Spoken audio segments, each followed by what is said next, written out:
कहानी नीरू की है। पंजाब की नीरू की शादी दिल्ली के राहुल से होती है। दिल्ली कितना बड़ा शहर है ना, लेकिन आप लोगों का घर तो बहुत छोटा है। हमारे पंजाब में तो ये बड़े बड़े घर होते हैं कि मजा ही आ जाता है। कोई बात नहीं नीरू, मैं भी तुम्हारे लिए बहुत बड़ा मकान बनाऊंगा बहुत जल्दी। नीरू के पिता जहाँ पंजाब के जाने माने व्यापारी थे, वहीं उसका पति राहुल दिल्ली में एक सिंपल नौकरी करता था। माँ, यहाँ तो घी मक्खन इतना महंगा है कि क्या बताऊं। मैं तो तरस ही जाती हूँ घी खाने के लिए। नीरू की माँ को ये सुनकर बहुत दुख होता है। मेरी बेटी को घी नसीब नहीं हो रहा है और ये बहू यहाँ बैठकर घी में शक्कर डाल रही है। देख वनिता, मैं साफ कह रही हूँ, इस घर में जितना घी आएगा उतना ही मेरी बेटी के घर दिल्ली भी जाएगा। अरे, ये क्या बात होती है माँ जी? बेटी का उतना ही करो जो अच्छा लगे। अब क्या मायके से घी और मक्खन तक की सप्लाई करोगी आप? हाँ, मेरी बेटी किसी चीज को तरसे मुझसे बर्दाश्त नहीं होता। अब क्या था, नीरू के मायके में 2 किलो घी आता तो 2 किलो दिल्ली जाता नीरू के पास। एक दिन, माँ, बड़ी गर्मी पड़ती है दिल्ली में। इस घर में तो एक ही एसी है और वो भी ड्राइंग रूम में। सारा परिवार एक ही कमरे में सोता है। हाँ बेटा, वो तो हर घर की कहानी है। यहाँ भी एक ही एसी है। अरे बिल इतना आता है कि क्या बोलूं। तभी वहां राकेश आ जाता है। माँ, थोड़ी देर में यहाँ कुछ प्लम्बर आएंगे मेरे कमरे में एसी लगाने। जरा ध्यान से लगवा देना ना माँ। ओए, ऐसे कैसे तेरे कमरे में एसी लगेगा? हाँ हाँ राकेश, एक बार बात तो कर लेता। अरे पापा, वो वनिता को गर्मी में नींद नहीं आती। ड्राइंग रूम में सबके साथ सोने में वो अनकंफर्टेबल है, इसलिए। अरे पूरे परिवार के साथ वहां तेरी बहन नीरू भी तो सोती है। वो नहीं हो रही क्या अनकंफर्टेबल? समझ रहा है ना? अगर एसी लगेगा तो एक दिल्ली में तेरी बहन के कमरे में भी लगेगा, तभी तू लगा सकेगा। राकेश वनिता को सारी बात बताता है। वनिता करती भी क्या, मन मारकर बैठ जाती है। माँ, ये लोग ठीक नहीं है, क्या करूं मैं? अरे बेटी, यहाँ आ जा, तू यहाँ आकर रह ले। अरे छोड़ दे ऐसे पति को। कैसे छोड़ दूं माँ? समाज क्या कहेगा, लोग क्या कहेंगे? वैसे भी मेरा एक बेटा है मयंक। अरे हटा बेटा, तेरी उम्र ही क्या है, इतनी परेशान रहेगी तो काम कैसे चलेगा। खैर, बात आई गई हो जाती है। माँ को लगता है कि नीरू ठीक है, तो वहीं नीरू के मन में एक ही लाइन चल रही होती है, यहाँ आजा। माँ ने तो बोल ही दिया है कि यहाँ आजा। बस मयंक थोड़ा सा बड़ा हो जाए, इन गरीबों को छोड़कर मैं वापस माँ के पास ही चली जाऊंगी। वो इसी सोच में बाजार में चल रही थी कि मैम, आपका दुपट्टा जमीन को छू रहा है। नीरू जैसे ही उस लड़के की तरफ देखती है, देखती ही रह जाती है। हाय रे, कितना सुंदर लड़का है ये। अब क्या हुआ? मैंने कहा आपका दुपट्टा। तो खुद ही उठाकर दे दो ना। लड़का समझ जाता है कि नीरू उस पर फिदा हो चुकी है। वो उससे उसका नंबर लेकर चला जाता है। अब क्या था, नीरू और रोहित में लगातार बातें होने लगती है। मैं हरियाणा का रहने वाला हूँ, यहाँ एक बड़ी कंपनी का मैनेजर हूँ। अच्छा, और कितने बच्चे हैं तुम्हारे? बच्चे? अरे मेरी तो शादी भी नहीं हुई है। तुम बताओ, शादी करोगी? नीरू शर्मा जाती है। अब लेकिन मैं तो पहले से ही शादीशुदा हूँ। मुझे फर्क नहीं पड़ता, बस तुम शादी कर लो, भाग चलते हैं। बहुत पैसे वाला हूं मैं, हमेशा खुश रखूंगा तुम्हें। नीरू रोहित से मिलकर सारा प्लान बना लेती है और फिर एक दिन घर से भाग जाती है। दोनों शादी कर लेते हैं। शादी के बाद, क्या बात है नीरू, तुम्हें परेशान सा देखता हूँ, सब ठीक तो है ना? हाँ हाँ, सब ठीक है।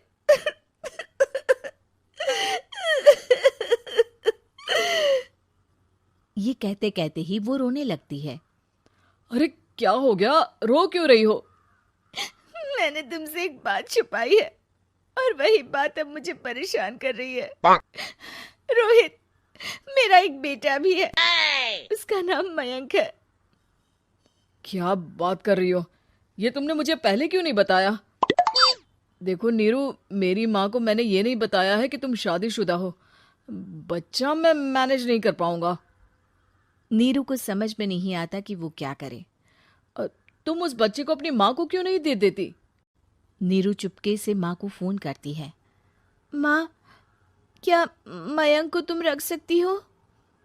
बेटा, मैं राकेश के साथ बात करती हूँ। आखिर घर का बेटा वही है, जो वो बोलेगा। वैसे भी बेटा, तूने जो किया है ना, उसके बाद से पूरा घर तेरी बुराई कर रहा है। मैं भी अब किसी से तेरे लिए लड़ नहीं सकती। राकेश बेटा, नीरू ने तो जो किया बहुत ही बुरा किया, लेकिन मैं सोच रही थी कि क्यों ना मयंक को हम यहाँ ले आए।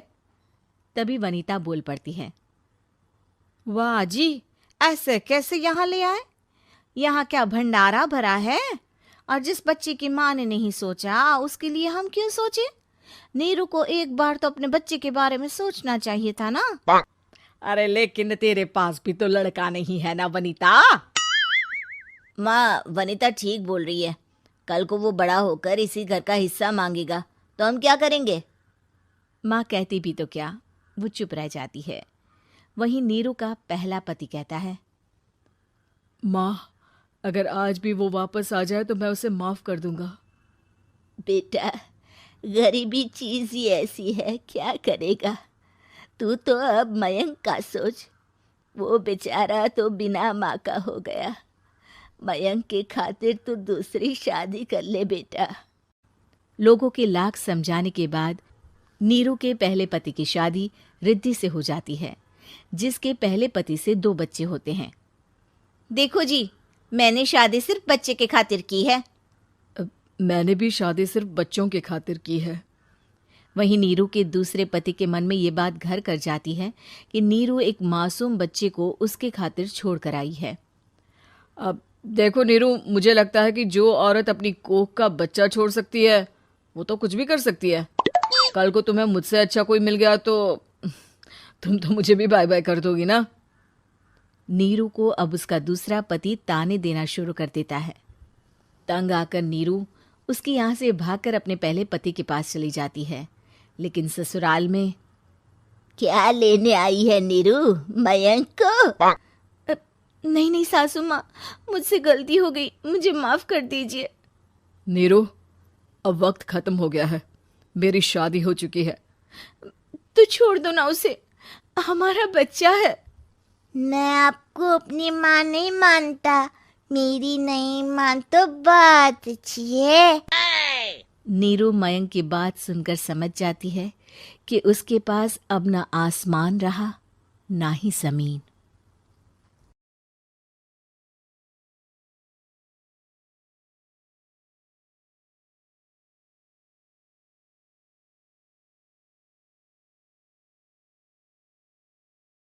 कहानी नीरू की है।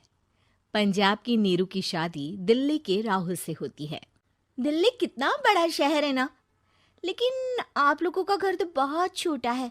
हमारे पंजाब में तो ये बड़े बड़े घर होते हैं कि मजा ही आ जाता है। कोई बात नहीं नीरू, मैं भी तुम्हारे लिए बहुत बड़ा मकान बनाऊंगा, बहुत जल्दी। नीरू के पिता जहां पंजाब के जाने माने व्यापारी थे, वहीं उसका पति राहुल दिल्ली में एक सिंपल नौकरी करता था। माँ, यहाँ तो घी मक्खन इतना महंगा है कि क्या बताऊं। मैं तो तरस ही जाती हूँ घी खाने के लिए। नीरू की माँ को ये सुनकर बहुत दुख होता है। मेरी बेटी को घी नसीब नहीं हो रहा है और ये बहू यहाँ बैठकर घी में शक्कर डाल रही है। देख वनीता, मैं साफ कह रही हूँ, इस घर में जितना घी आएगा उतना ही मेरी बेटी के घर दिल्ली भी जाएगा। अरे ये क्या बात होती है माँ जी? बेटी का उतना ही करो जो अच्छा लगे। अब क्या मायके से घी और मक्खन तक की सप्लाई करोगी आप? हाँ, मेरी बेटी किसी चीज को तरसे, मुझसे बर्दाश्त नहीं होता। अब क्या था, नीरू के मायके में 2 किलो घी आता तो 2 किलो दिल्ली जाता नीरू के पास।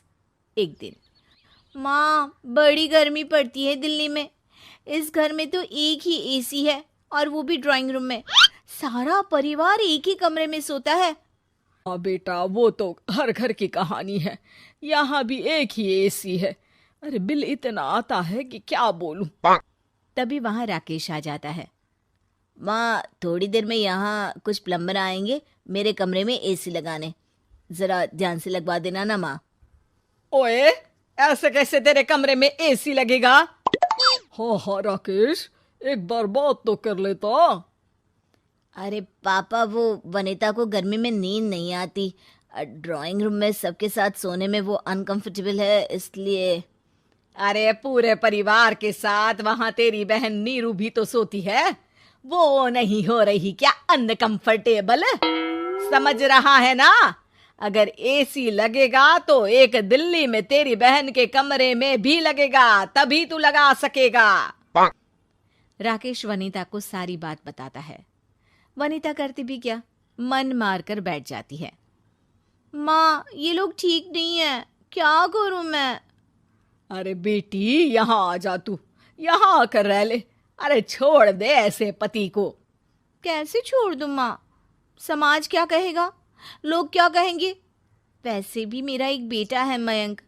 अरे हटा बेटा, तेरी उम्र ही क्या है? इतनी परेशान रहेगी तो काम कैसे चलेगा? खैर, बात आई गई हो जाती है। माँ को लगता है कि नीरू ठीक है, तो वहीं नीरू के मन में एक ही लाइन चल रही होती है, यहाँ आजा।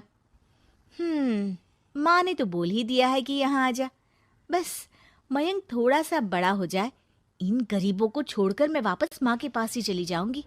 वो इसी सोच में बाजार में चल रही थी कि मैम, आपका दुपट्टा जमीन को छू रहा है। नीरू जैसे ही उस लड़के की तरफ देखती है, देखती ही रह जाती है।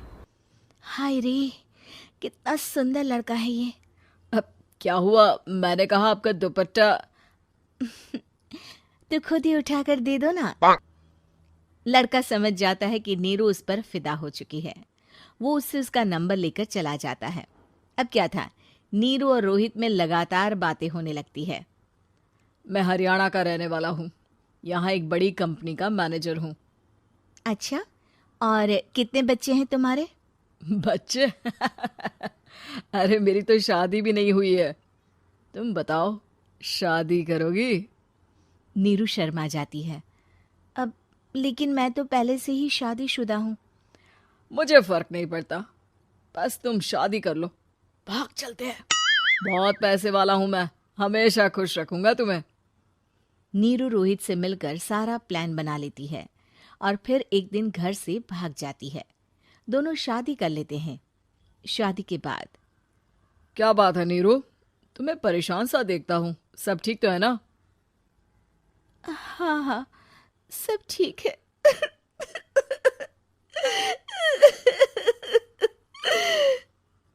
ये कहते कहते ही वो रोने लगती है। अरे क्या हो गया, रो क्यों रही हो? मैंने तुमसे एक बात छुपाई है और वही बात अब मुझे परेशान कर रही है। रोहित, मेरा एक बेटा भी है, उसका नाम मयंक है। क्या बात कर रही हो? ये तुमने मुझे पहले क्यों नहीं बताया? देखो नीरू, मेरी माँ को मैंने ये नहीं बताया है कि तुम शादीशुदा हो। बच्चा मैं मैनेज नहीं कर पाऊंगा। नीरू को समझ में नहीं आता कि वो क्या करे। तुम उस बच्चे को अपनी माँ को क्यों नहीं दे देती? नीरू चुपके से माँ को फोन करती है।